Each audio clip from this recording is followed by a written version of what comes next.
Hello po guys, ayan, gusto niyo rin ba magkaroon ng ganitong followers kagaya sa amin? Ayan, kung yes ang sagot mo, manatili ka muna dito sa ating video dahil may mga ituturo ako sa yung tips para dumami ang ating mga followers, mga friendship, mga supporters dito sa TikTok.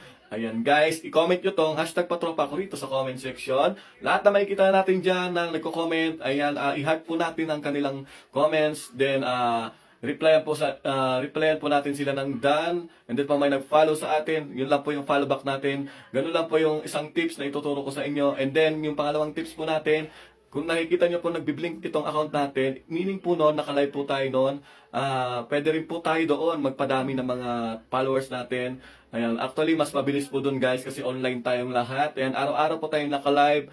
And then, pasok lang po kayo doon. I-guide ko po kayo doon. Ayan. See you sa ating live, guys. And then, kung nagustuhan nyo tong ating video, i-hit nyo yung heart, react. And then, pindutin nyo yung plus sign sa ibaba ng profile ko. Then, mag-add to favorite. Then, mag-share, mag-copy link. And then, para mas marami pa tayo rito ma-engage. Guys, ayan. Asahan ko kayo. Sa ngayon, guys, ito po muna sa ating video ngayong araw na to. Thank you po. Bye-bye.